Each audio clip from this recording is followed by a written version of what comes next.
Thank you. We are going to keep everyone on mute today, and then we are not going to have video shared, but during the portion of the meeting where we'll be receiving public comment, if you would like to speak, we'll just ask you to raise your hand, and then I'll go ahead and call on people and unmute them as we go. If you have any clarifying questions or logistical issues, you can let us know that in the chat. The chat is going to be limited to only chat directly with the co-host of the meeting. And so for now, I'm going to turn it over to our Undersecretary of Energy and Climate Solutions, Judy Chang. Good afternoon, everyone. Thank you so much for participating. On the slide here, you see the agenda. We would like to use this time in the next 90 minutes or so to discuss the Commission on Clean Heat, review what we explained last time through our last public meeting about the charge for the Commission on Clean Heat, the key deadlines and the timeline, the policy considerations, and some of the work that the Commission is taking on right now. And then, of course, the process for public engagement and public feedback. Next slide, please.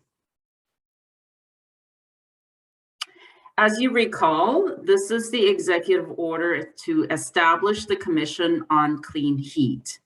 The central charge through the executive order is to advise the Energy and Environmental Affairs team, and thereby the governor, on policy recommendations that will achieve long-term greenhouse gas emissions reductions from heating fuels consistent with our existing analyses and legal requirements, and the appropriate manage of impacts to communities, businesses, and vulnerable populations.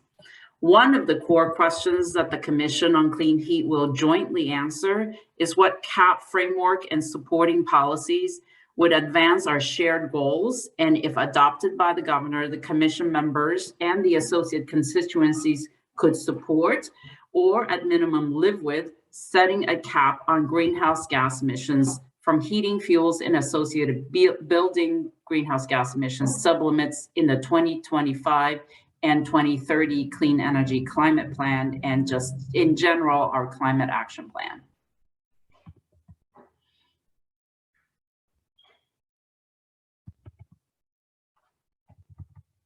The Commission will need to, through this executive order, meet the requirements of the Global Warming Solutions Act regarding heating fuels, and based on, of course, the review of the roadmap study and other relevant analyses. And the Commission will be discussing and setting a cap on emissions from heating fuels, weigh the needs and opportunities in the building heat sector, as well as other sectors that might be affected by such policies, and use data and analyses conducted, such as the 2050 roadmap study, on how to achieve 50% economy-wide GHG reduction by 2030. The Commission will also be looking at recommending a package of policies that will help us achieve our aggressive buildings emissions target, while advancing the shared goals around things like costs, equity, and future emissions reduction.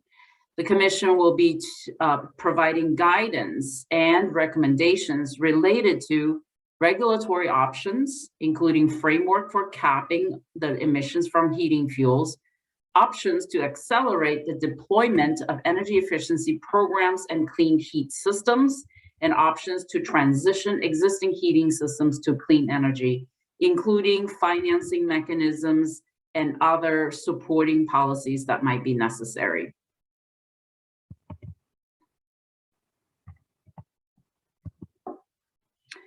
Given the legal requirements that EEA has for updating the Clean Energy Climate Plan for 2025, 2030, and then again for the 2050 roadmap, the Commission on Clean Heat has a relatively aggressive timeline to make recommendations to this administration and to our work at the Energy Environmental Affairs.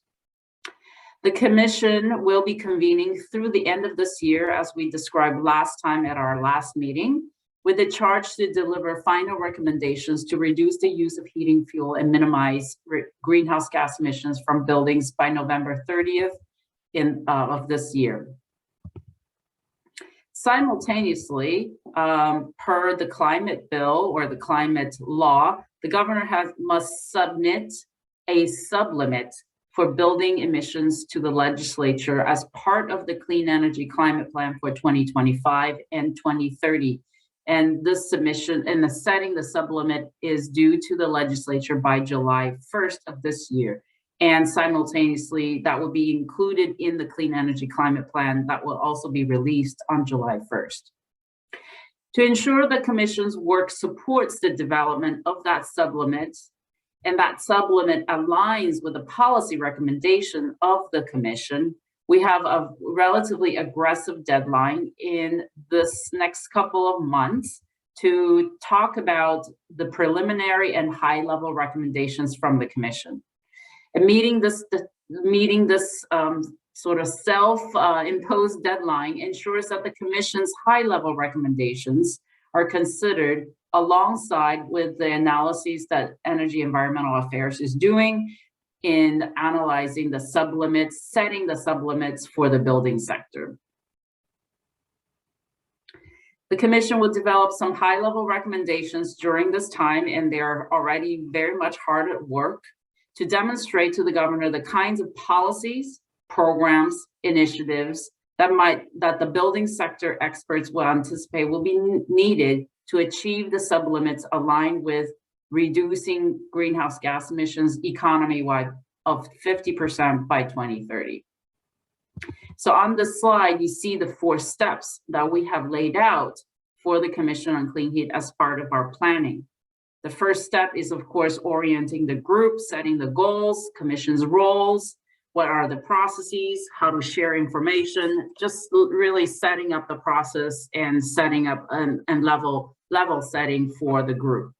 And then we started working on vision and criteria for success, key issues, so that every commission member has a similar understanding of the key issues that we're addressing, and then start deliberating the potential solutions.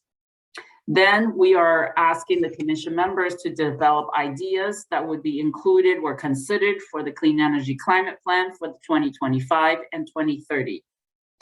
And then step 4 is to evaluate the package and refine and prioritize the recommendations coming out of the commission. And this is just the first initial steps in this few months. Next slide. We kicked off the Commission on Clean Heat on January 12th and have had just 6 meetings so far. And in addition to the 6 formal meetings, there were already some smaller group meetings. The first few meetings were focused on level setting and group orientation, like I just described. And now the Commission is focused on turning the key issues that they have identified relating to building decarbonization into draft solutions that they see may be important to consider in setting future policies. From July through December of this year, sort of the second half of the year, the Commission will continue to work on the recommendations, refining and improving and potentially adding to their recommendations and getting more concrete about the suggested actions and a plan for moving forward, with a final report of recommendations due at the end of the year. The Commission on Clean Heat is supported by a task force. So simultaneous to the meetings of the Commission, the task force has also been meeting at least once a week to go through to support the Commission, to answer the questions that the Commission members raise, and to plan for future meetings, and to deliberate on things that are still not yet ripe to be discussed at the Commission. So the task force through our agencies have been also hard at work. The Commission and task force have been looking at a market transition strategy. that will need to deploy multiple layers and multiple levels of policies and programs to really drive change. And this includes the three-pronged approach that's reflected on the slide as sort of an illustration of the things that we must address as a whole. An emissions cap to ensure that the emissions do not exceed the set sublimit for the building sector, which is one of the requirements under the climate law. Second, an emission standard that may provide value to building owners to reduce emissions. This is under consideration and thinking about what does that mean and how do we set up something that would be successful in the future. And then the third prong, of course, in some ways is the most important prong, which is supporting programs and policies. There are many existing supporting programs and policies already, and that the commission has also been reviewing and developing new ones to build off for their recommendations. This is an area where we anticipate that the commission will bring their diverse expertise to bring new and innovative ideas and recommendations to the Commonwealth for future policy design and program design. The recommendations that come out of the commission could be short-term or long-term or everything in between, and ranging from very specific program design to some larger and higher level recommendations. On the right, actually, can you go back to the previous slide, please? On the right-hand side, we reflect categories of challenges when it comes to obtaining clean heat for the state. I will just name them for now, and then I will describe them through the working group description next. Consumer engagement, workforce development, institutional changes, technological innovation, equity initiatives, and financing. And all of those will feed into sort of our existing programs and then thinking about what new programs and new policies may be needed. The overarching goal, of course, is to drive adoption, drive change, and to mobilize the marketplace so that we together as a whole state will be moving toward cleaner and better living with our cleaner air and cleaner energy supplies to our buildings. The commission also identified specific topic areas which reflect the 6 categories you see on the slide: the consumer engagement, workforce development, etc. Next slide. On this next slide, I show you what the commission have identified are 3 or 4 major topics to focus their efforts. And over the course of the last few meetings and the future meetings, they will be working in smaller working groups to focus on each topic. Each working group has between 5 to 6 commission members and supported by 1 to 2 task force members and our facilitators. The working groups and their main focuses are in these 4 categories. First, institution and financing, focusing on recommendations to align key institutions across the Commonwealth toward meeting decarbonization goals and ensuring approaches are effectively and equitably resourced. And this includes, an objective that says in the years leading up to 2030, institutions, organizations, and systems across Massachusetts should be aligned and resourced to meet building decarbonization goals.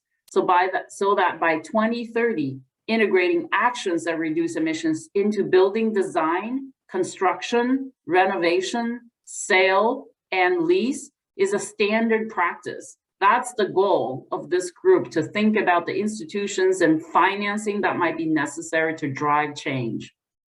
Examples of the barriers that this group will try to address are addressing existing building performance levels and tightening building envelopes, so that, and then deploying new technologies or technologies that are currently available that require some upfront investments, but don't yet pencil out. So don't yet communicate the savings in the longer term. Another barrier, an example of barrier is key public sector organizations, such as affordable housing partnerships and regional planning authorities and municipalities that want or ought to want to push environmental goals, tend to have tight budgets and limited staff capacity. And then we also have often heard about the split incentives in rental properties where the owner of the buildings are not the ones that necessarily pay for the heating bills. And how do we incentivize and create opportunities to change and to adopt transitions for clean buildings? The second group is called public perception, is addressing questions about public perception and community engagement. This group will be focusing on recommendations to support effective communication and community engagement to shape public perception and drive impactful solutions. And some of the goals include in the years, again, leading to 2030, a broad climate communications campaign and increased community engagement efforts need to occur to shape public perceptions of building decarbonization, deep energy efficiency measures, and decarbonized heating technologies. Awareness across the entire state and the cities and towns must increase so that based on proven and effective applications of technologies and understanding of their benefits, that the public perception of the transition is a positive one, so that the opportunities are available to everyone, residents, communities, businesses, so that everyone can benefit equitably through the decarbonization transition. Some of the examples of the barriers that this group will try to address are consumer awareness and clarity of messaging. There's currently a lack of awareness among consumers about how to make building decisions. How do we make decisions about that would drive long-term benefits, and what are the costs of new heating technologies and how to operate them, and what are the constraints, what are the values of those technologies. The Commonwealth Building Decarbonization Agenda doesn't yet have clear and accessible message that people can understand, and then we need to tailor those to respective stakeholders. And we also acknowledge, and the group acknowledges, that the general public should be able to understand what decarbonization really means and what are the value of decarbonizing buildings.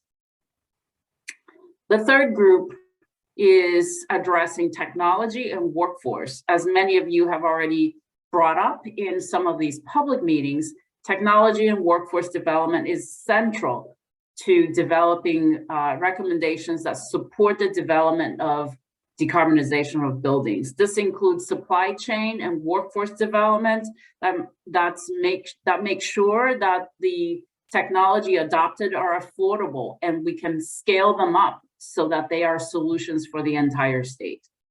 The objective of this group is to make sure that Massachusetts residents and businesses living and working in our diverse building stock have access to appropriate decarbonized building heat technology from thriving and competitive marketplace capable of supplying quality and affordable products at scale and within reasonable time frame. And of course, this marketplace should be supported by a workforce with the training, skills, and education necessary to retrofit envelopes, building envelopes, and install, operate, and maintain diverse clean heating and cooling systems at a scale that's necessary for our decarbonization.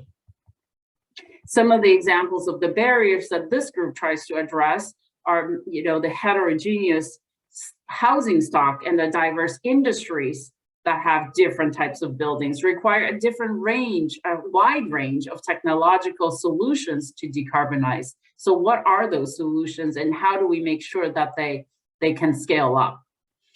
Massachusetts workforce today does not yet have the capacity necessary to retrofit existing buildings and install all the potential future heating and cooling equipment at scale to save energy costs and to clean up the environment that we live in.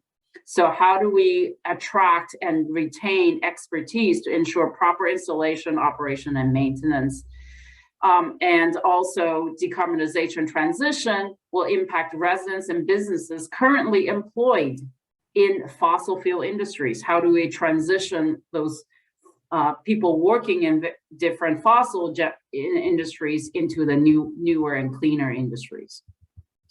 And the fourth group is regulatory and policy frameworks. This group will address immediate gaps in existing regulations, policies, and programs, as well as identifying new policies to scale decarbonization of building sector rapidly.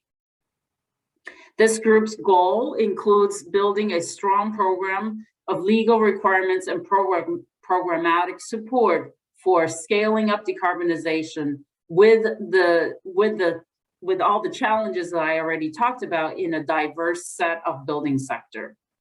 By 2030, Massachusetts building regulations, policies, programs, and incentives should align with the Commonwealth's legislative required greenhouse gas reduction and environmental justice mandates and associated building decarbonization objectives that have already been focused on significantly reducing emissions in the building sector.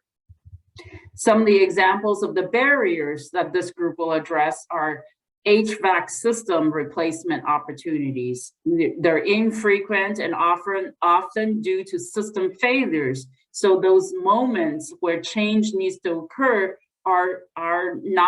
don't come up very frequently, and we need to, how do we capture those opportunities for deep improvements to the buildings and the heating sector and the heating technologies. Massachusetts regulations and incentives. The current incentives are not necessarily reflected in the targets yet and in the laws. So we need to revise or update regulatory policy structure to support the decarbonization of buildings. Massachusetts electricity and natural gas prices can make switching from gas heating to electric heating difficult. And so what kind of incentives must we have to support those transitions? In addition, the transition away from natural gas includes transition away from the infrastructure. And how do we make sure that the transition is safe and reliable while we transition to a different, cleaner fuel? Those are just some of the questions and topics that the commission working groups are getting together and working on that. And I'll tell you, a lot of hard work is already being put in, and there's more work around the corner. The working groups have been already meeting individually and will continue to meet individually, as well as we'll have bigger group meetings with potential recommendation to support the Clean Energy Climate Plan.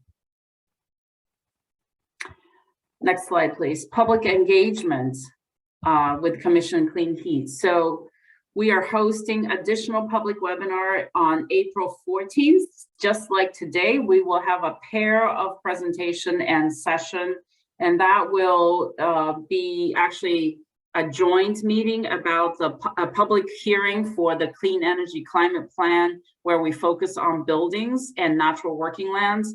And we will, at that time, sort of combine the reflection of what we're doing for the Clean Energy Climate Plan for building sector, as well as providing the public with an update of the work of the Commission on Clean Heat and gather additional public feedback.